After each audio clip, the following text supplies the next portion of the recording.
So this video is going to focus on oxidation and reduction. Um, so basically, reactions involving oxidation and reduction basically going to be electron transfer reactions.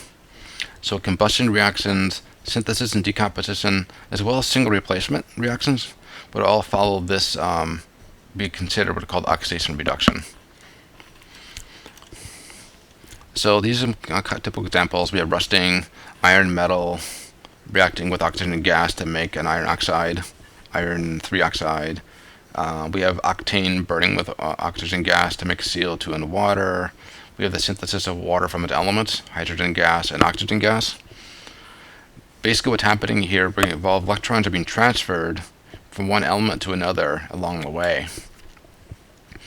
So in order to see this, we have to understand what oxidation reduction is in terms of oxidation states.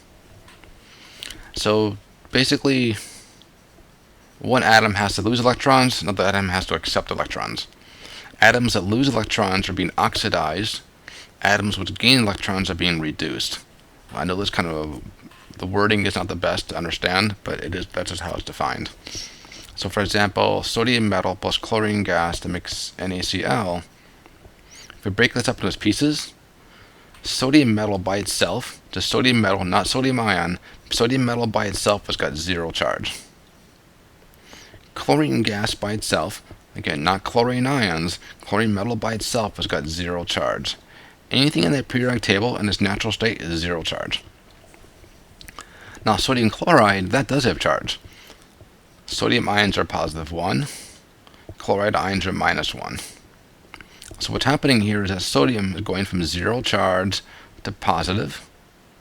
Chlorine gas, Cl2, is going from 0 to negative.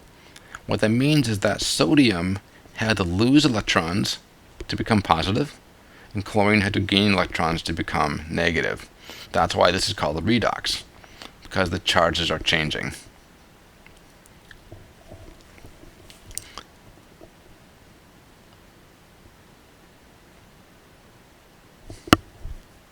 Now oxidation means loss of electrons. Oxidation is loss. Oxidation is loss. So I call this oil. Reduction is gain.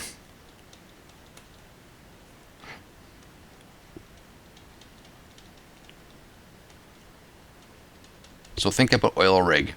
Oil rig. Oxidation is loss. Reduction is gain of electrons. So oxidation is sodium going from sodium 0 to sodium positive. It lost an electron. Notice electrons written on the right hand side of the equation, meaning it lost something. Chlorine, Cl2, is gaining electrons to become Cl-. That is reduction. Oxidation is loss. Reduction is gain. So in order to figure this out, we have to know what are called oxidation states. Now oxidation states look like charges, but they're not charges. It's just a bookkeeping method. Okay. It basically allows us to determine the flow of electrons from one atom to another. So the imaginary charge is assigned based upon a set of rules. So these are a bunch of rules here. So free elements have an oxidation state of 0. Hence Na was 0 and Cl2 is 0. Any element in the periodic table in its normal form is just 0. Now if something is a monoatomic ion, like sodium plus, that'll be the same charge of its ion. Chlorine minus, same charge of its ion. So if I give it, for example, like MgCl2, an ionic substance, Mg, +2, Cl minus is -1. So again, the same, just like you did back when we learned nomenclature, it's the same as normal ion charges. If you have a compound like sodium chloride or magnesium chloride, the sum of the oxidation states has to add up to 0. Na is +1, Cl is -1. They add up to 0. In the case of MgCl2, Mg is +2, Cl is -1, but you've got 2 of them. Therefore, +2 and -2 add up to 0. The sum of oxidation states must add up to 0. If something is ionic, such as a polyatomic ion, like NO3-1, the sum of the charges must add up to the ion charge. So what we do here, in this case, oxygen is -2. It's in group 6 of the periodic table. So we're treating this as being ionic, even though we're treating it as being ionic. So -2 times, so each oxygen is -2, but there's 3 of them. So -2 times 3, that is -6. I'll do this down here. Oxygen's -2.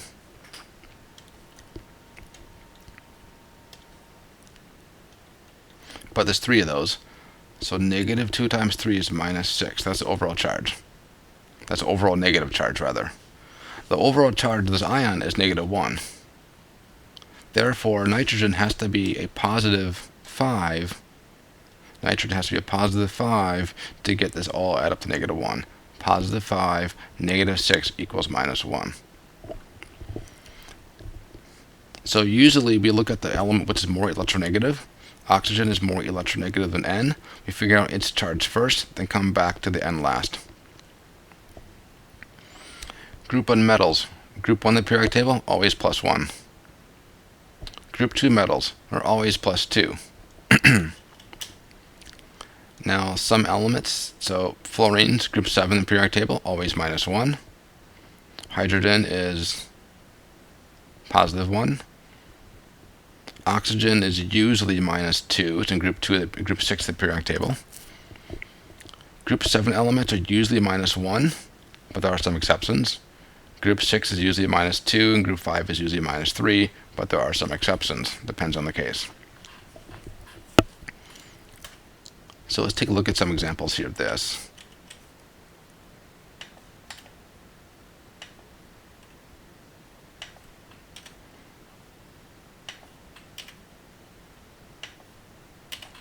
Let's say the compound is CO2. What is the oxidation state of each element? So we have carbon, we have O. Oxygen's in group 6 of the periodic table. It has oxidation state of -2. So oxygen is -2. That would be the answer. Now what's the oxidation state of carbon? Well, each oxygen is -2, but there's 2 of them. So it's -4 total is a negative. Since there's only one carbon, carbon has to be a +4. +4, -4 add up to 0. So common mistakes for these problems, students oftentimes write down -4 for the oxidation state of O. No, oxygen is -2. The 2 here simply means we've got 2 of them. So if this was a test question or on homework, it asks you to give you this molecule and it said to find the oxidation states, this would be the answers. Let's try Na2O. This is an ionic compound. The oxidation states are going to simply match the ion charges. So Na is +1, O is going to be -2.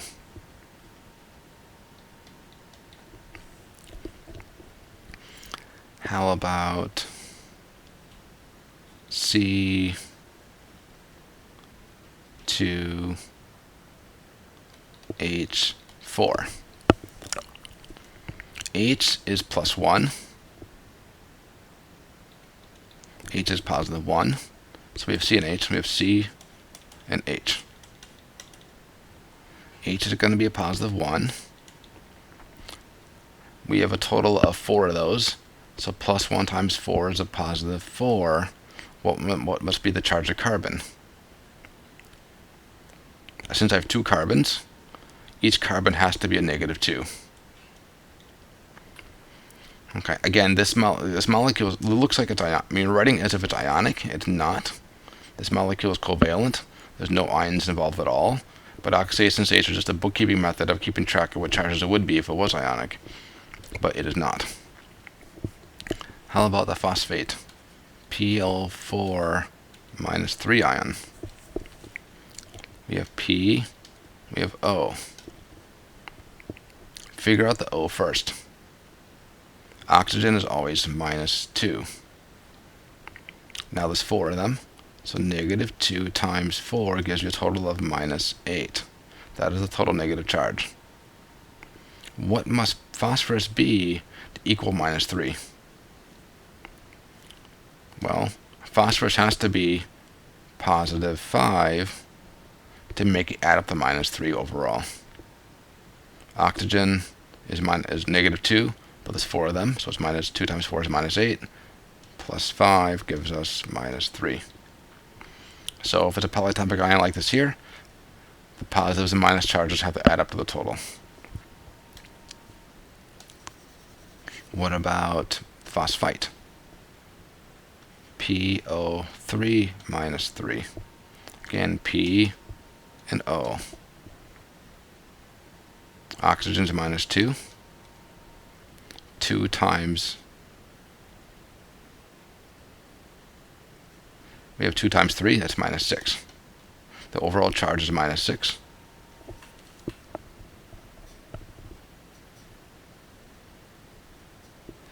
And therefore, what must the phosphorus be? We have to add up the minus 3, right? So 2 times 3 is minus 6. Has to add up the minus 3, so I need a positive 3. Positive 3 in the phosphorus. So we can see phosphate and phosphite. The difference is the oxidation state of the phosphorus is different.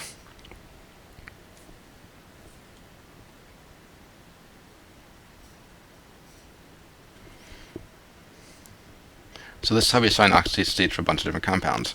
Now let's try something a little more complicated. How about KMnO4? Potassium permanganate.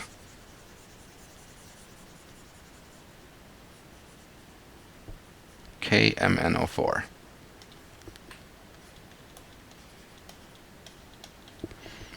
So we have K, Mn, and O. When I do problems like these, I generally work outside in. Do K first, do K and then O first, do Mn last. So K is in group 1 of the periodic table, therefore it's going to be +1. Oxygen's in group 6 periodic table, therefore it's going to be -2. Now we find K at the end. Sorry, we find Mn at the end. So K is +1. We have +1 for 1 potassium. I have 4 O's, so 4 times -2, that's -8. So what is it equal to? +1 minus 8, that's equal to overall -7. This compound's got no overall charge, so K has to be a positive 7 charge. Because I need to get rid of the negative 7.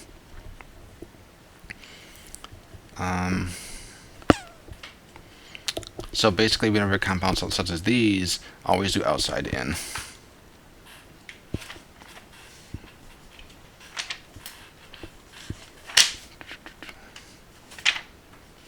I'm just looking for a couple more examples.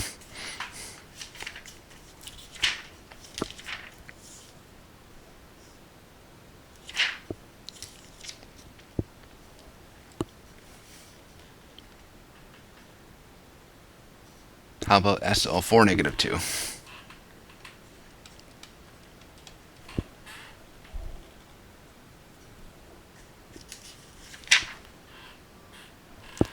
Well, O is -2.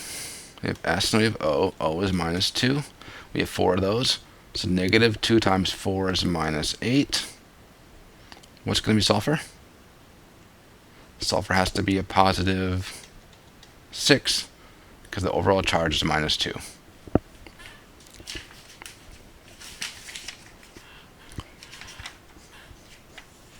Alright, so that's oxidation states. So the reason why we do this is that if you see a change in oxidation states between the left and right sides of chemical reactions, therefore we know a reaction is known as a redox reaction or not. The example here, carbon plus 2 acids makes CS2. Carbon's by itself 0, sulfur by itself 0. Sulfur is -2, it's in group 6. There's 2 of them, therefore carbon's a +4. Notice C is going from 0 to +4, S is going from 0 to -2. Oxidation is loss. So carbon is being oxidized. S is being reduced.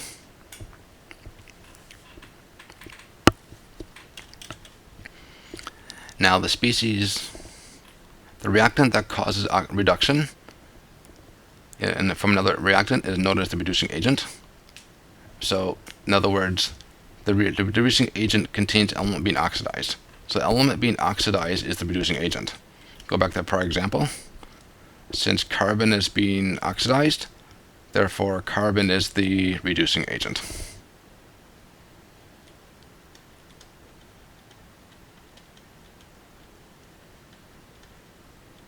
And therefore S has to be the oxidizing agent.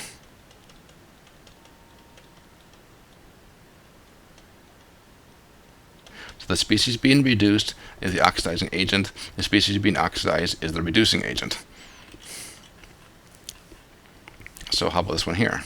Na with Cl2. Na is going from 0 to +1. So becoming positive means you lost electrons.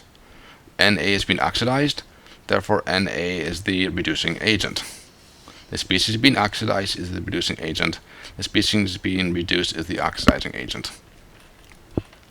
Let's try another example here. A combustion reaction.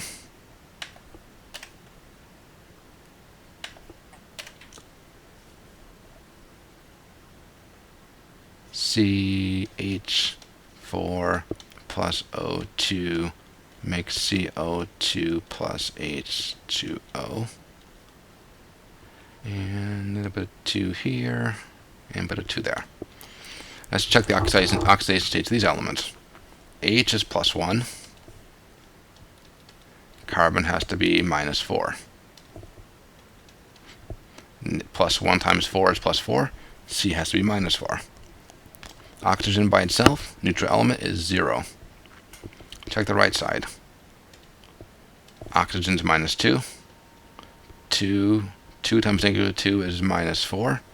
Therefore, carbon has to be a +4.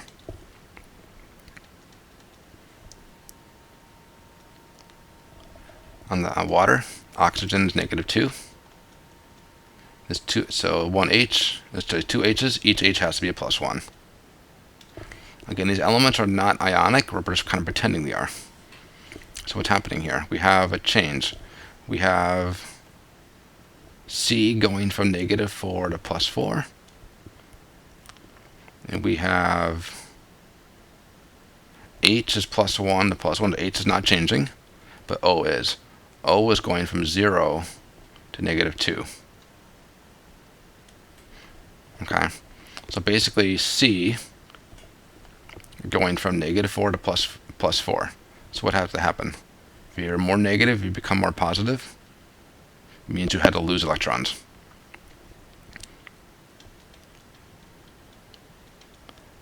When you take electrons away, you become more positive. Oxygen is going from 0 to -2, meaning you gain electrons. So C is being oxidized, and O is being reduced. The species being oxidized, so C is being oxidized, therefore CH4 is the reducing agent.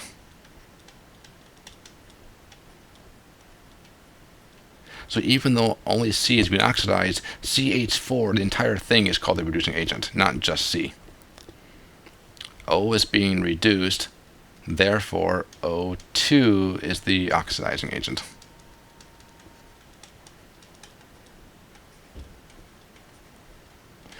So combustion reactions, such as this, involve oxidation reduction because we see this electron transfer occurring.